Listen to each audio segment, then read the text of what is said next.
Eu nunca imaginei que ia acabar contando essa história. Não é daquelas coisas que a gente planeja, sabe? Mas depois de tudo que aconteceu, sinto que preciso botar pra fora. Talvez alguém entenda. Ou talvez não. Mas vou tentar. Era 2017, eu tinha 22 anos e morava numa cidade pequena no interior de São Paulo. Trabalhava numa padaria desde os 15, acordava às 3 da manhã para ajudar a assar o pão, e à tarde ia para a igreja. Não era qualquer igreja, era a CCB, Congregação Cristã no Brasil. Minha família toda era de lá, meus avós, meus pais, meus tios. Eu nem questionava, era assim desde que me entendo por gente. O que mais me marcava na CCB era a ordem. Tudo tinha horário certo, jeito certo, lugar certo. Os homens de um lado, as mulheres de outro. Ninguém falava durante o culto, só os irmãos mais velhos, os diáconos, os anciãos. E o silêncio, nosso Deus era um Deus de silêncio. Não tinha música, não tinha palmas, não tinha aqueles gritos que a gente via em outras igrejas.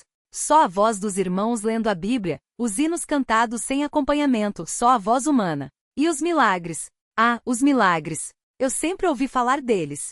Meu tio foi curado de uma dor nas costas que nenhum médico explicava. Minha prima, que não conseguia engravidar, teve gêmeos depois de uma oração. Coisas assim. Mas eu nunca tinha visto nenhum de perto. Até conhecer o irmão Elias. Ele era diácono, um dos mais respeitados da região. Homem alto, voz grave, sempre de terno escuro e sapatos engraxados. Não sorria muito, mas quando olhava para você, parecia que enxergava até o fundo da alma. Eu o admirava. Todo mundo admirava. Ele era daqueles que a gente falava baixo na presença, como se qualquer palavra a mais fosse desrespeito. Foi num culto de quarta-feira que ele me chamou pelo nome. Eu estava sentado no meu lugar de sempre, perto da parede, onde não atrapalhava ninguém. O irmão Elias passou por mim, parou e disse: Jonas, fica depois do culto. Preciso falar contigo. Meu coração disparou. O que um diácono ia querer comigo? Eu não era ninguém, só mais um jovem na igreja, sem estudos, sem grana, sem nada de especial.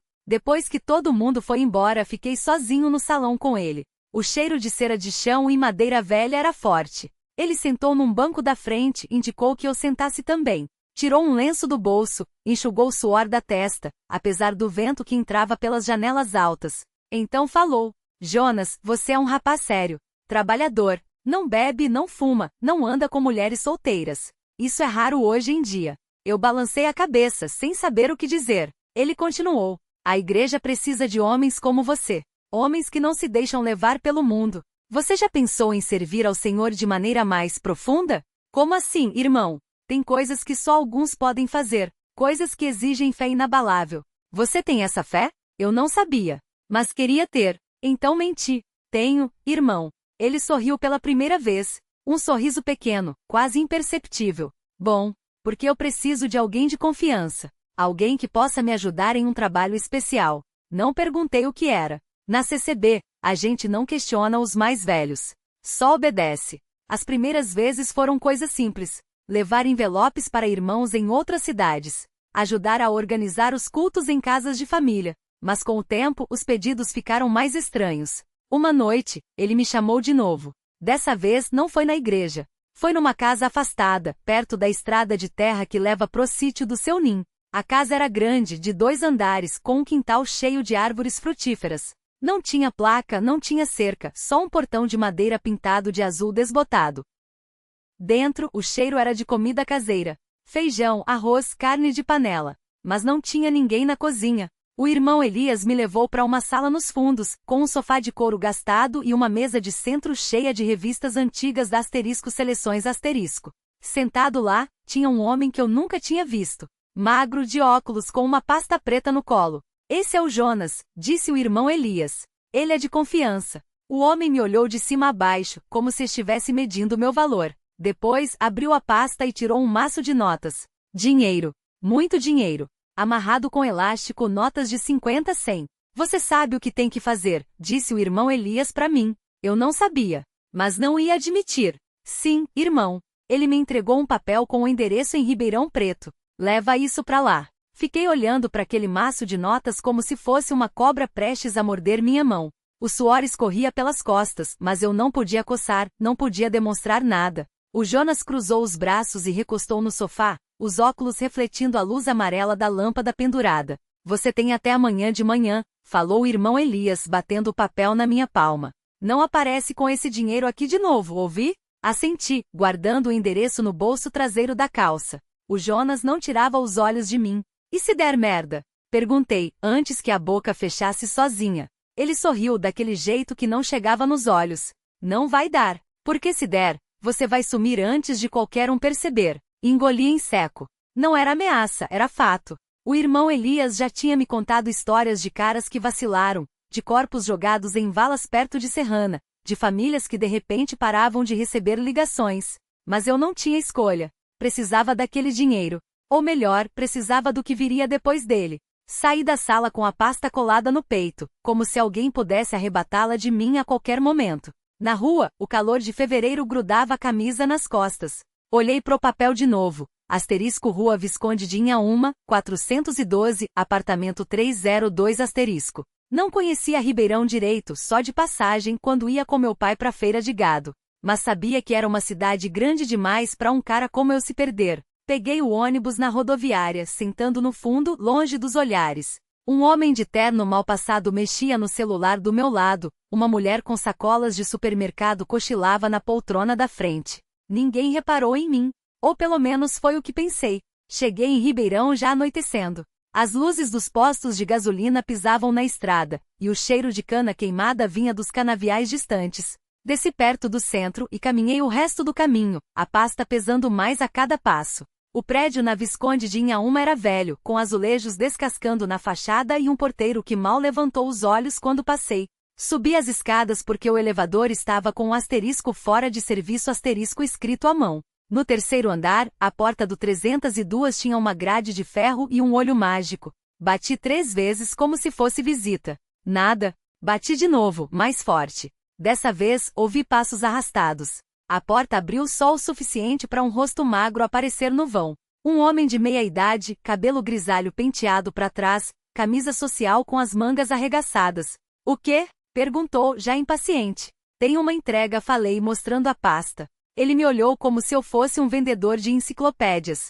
Depois, suspirou e abriu a grade. Entra logo. Dentro, o apartamento cheirava a mofo e café velho. As cortinas estavam fechadas, e a única luz vinha de um abajur sobre uma mesa cheia de papéis. O homem sentou numa cadeira de escritório giratória, acendeu um cigarro sem me oferecer. Quem mandou? Perguntou, exalando fumaça pelo nariz. O irmão Elias. Ele anuiu, como se já soubesse. Abre a pasta. Fiz o que ele pediu. O maço de notas estava lá intacto. Ele folheou algumas cédulas, cheirou uma, como se pudesse sentir se era falsificada. Depois, empurrou a pasta para mim de volta. Não é isso que eu tô esperando. Meu estômago virou. Não era para ser troca? Não era para eu entregar o dinheiro e sair com outra coisa? Como assim? Ele se levantou, foi até um armário e tirou uma caixa de sapatos. Dentro, um revólver 38, frio e pesado quando ele jogou na minha direção. Você vai usar isso, disse, apontando para um papel no chão. Tem um endereço ali. Um cara. Você resolve o problema dele. Aí sim o dinheiro é seu. Olhei pro revólver, depois pro papel. Não era para ser assim.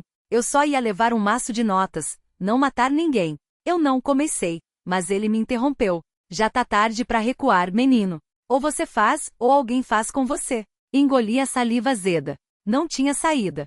Peguei o revólver, senti o peso na mão. O homem me olhou sério. Amanhã, mesma hora, você volta aqui, com a arma e a certeza de que o serviço foi feito. Se não, não preciso nem dizer o que acontece. Saí do apartamento como se estivesse flutuando. Na escada, encostei na parede respirando fundo. O revólver queimava no bolso. Não era só dinheiro agora. Era a minha pele. Desci os degraus devagar, cada passo ecoando no prédio vazio como se fosse um aviso. A rua estava úmida, a chuva tinha parado há pouco, mas o cheiro de terra molhada ainda subia do asfalto. Passei a mão no rosto, tentando limpar o suor frio que grudava na testa. O revólver pesava mais a cada segundo, como se soubesse o que eu estava prestes a fazer. Não conhecia o cara. Só tinha um nome rabiscado no papel. Asterisco Rafael Viana asterisco. Endereço: uma oficina mecânica no bairro Industrial, perto da linha do trem. Nada de foto, nada de descrição. Só isso. E a ordem asterisco resolva. Asterisco. Cheguei em casa e tranquei a porta com 2 voltas na chave. O apartamento fedia a comida velha e desespero. Joguei as chaves na mesa, o barulho metálico fez meu estômago revirar. Abri a geladeira, peguei uma cerveja morna e bebi direto da garrafa, sem nem sentar. O líquido desceu queimando, mas não adiantou para acalmar a cabeça. Tirei o papel do bolso e olhei de novo.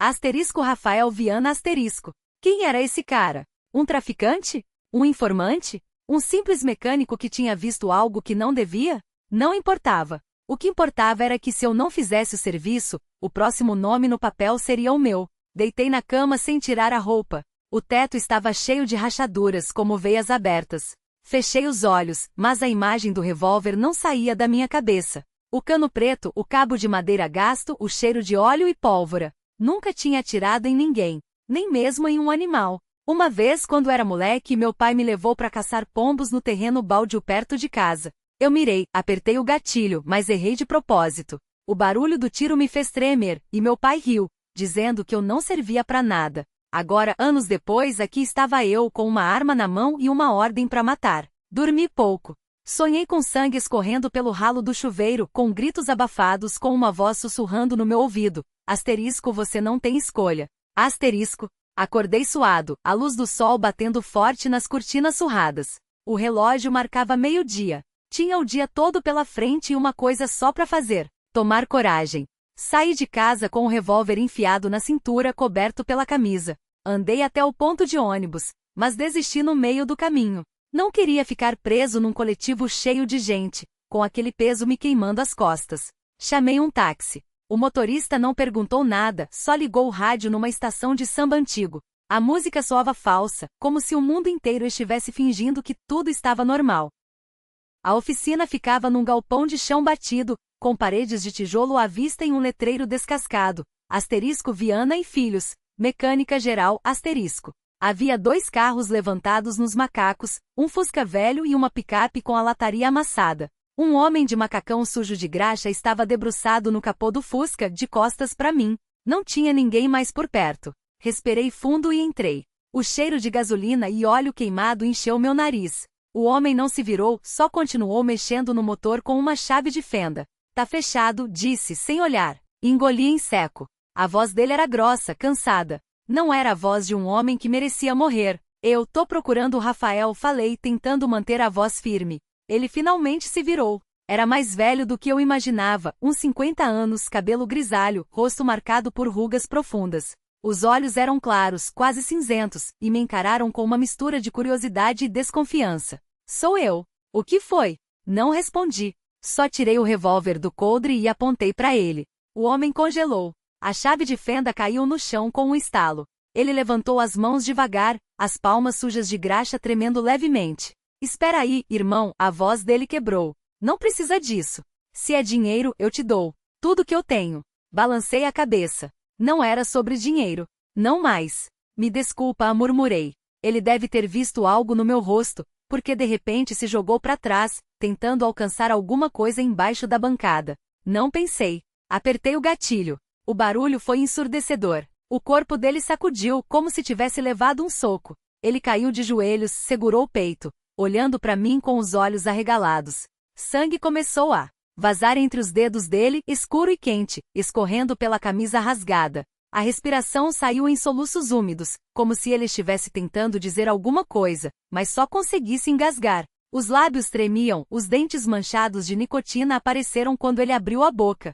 Não mexi. O revólver ainda apontado, a mão firme apesar do peso de repente parecer 10 vezes maior. O cheiro de pólvora queimada misturado com óleo e ferrugem encheu o ar. Ele tombou de lado, encostando a cabeça no chão de cimento, os olhos fixos nos meus. Não havia raiva neles. Só algo pior, compreensão. Porra, cara, a voz saiu fraca, arrastada. Valia a pena? Não respondi. Não tinha resposta. O sangue se espalhava devagar, formando uma poça negra ao redor do corpo. O barulho do ventilador lá em cima continuava, o zumbido constante como se nada tivesse acontecido. Algum lugar longe, um cachorro latiu. Baixei a arma. O cano estava quente, quase queimando a palma da mão. Guardei no coldre, os dedos deixaram marcas de suor no cabo. Me ajoelhei ao lado dele não por piedade, mas por algo que não conseguia nomear. O bolso da calça dele estava virado para fora, moedas e um isqueiro barato caídos no chão. Peguei o isqueiro, brinquei com a rodinha entre os dedos. Plástico vermelho, gasto pelo uso.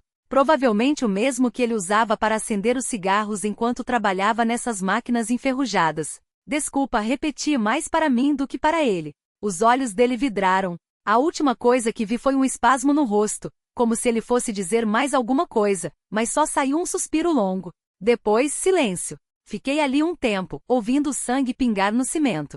Não tinha pressa. Ninguém veria. Esse galpão abandonado era meu desde que o dono original sumiu, deixando dívidas e ferramentas para trás. Agora tinha mais um corpo para a coleção. Levantei, passei a manga da camisa no rosto. O suor misturado com fuligem deixava riscos pretos na pele. Caminhei até a bancada, empurrei as ferramentas com o pé até achar o que ele tinha tentado pegar. Uma faca de serrilha, a lâmina manchada de óleo. Joguei no canto, onde ela bateu no chão com um ruído metálico surdo. No fundo do galpão, a porta de metal rangeu. Não me virei. Sabia quem era. Acabou? A voz de Lucas soou seca, sem julgamento. Acabou, respondi sem olhar. Ele entrou, os passos pesados no cimento. Parou ao lado do corpo, cruzou os braços. Precisa de ajuda para limpar? Balancei a cabeça. Eu cuido disso. Lucas grunhiu, como se já esperasse isso. Tirou um maço de cigarros do bolso, ofereceu um. Aceitei. Ele acendeu os dois com um isqueiro prateado, bem diferente daquele vermelho barato no chão. Fumamos em silêncio. A fumaça subia até o teto, onde a luz fraca do sol entrava pelas frestas. Não havia nada para dizer. Isso já tinha sido decidido há semanas, quando descobrimos que ele era o vazamento. Não importava se o cara tinha família, se chorava ao lembrar da filha que não via há anos. Algumas coisas não davam para consertar. O chefe quer ver você, Lucas disse depois de um tempo, jogando a bituca no chão e pisando. Assenti. Sabia o que vinha pela frente. Mais sangue, mais escolhas que não eram escolhas. Mas agora, pelo menos, essa parte estava feita. Ajoelhei de novo, dessa vez para fechar os olhos do homem. Os dedos dele ainda estavam quentes. Levantei com as mãos sujas, o cheiro de pólvora misturado ao do cigarro. Lucas já tinha saído, deixando a porta entreaberta. O corredor estava vazio, só o zumbido da lâmpada piscando no fim. O escritório do chefe era igual a um caixão forrado de couro. Ele não olhou para mim quando entrei, só empurrou um envelope pela mesa. Dentro, fotos de um endereço em Santa Teresa e um nome rabiscado num post-it. Asterisco Marta asterisco. A mulher dele, disse finalmente. Precisa ser hoje. Peguei o envelope. O papel estava úmido nas pontas, como se alguém tivesse segurado com os dedos suados. E se ela não souber de nada? Perguntei, já sabendo a resposta. O chefe riu baixo, tossindo em seguida. Todo mundo sabe de alguma coisa. Saí sem fechar a porta. Do lado de fora, o sol batia forte. Tirou a sombra dos meus olhos por um segundo, mas não apagou o peso dela.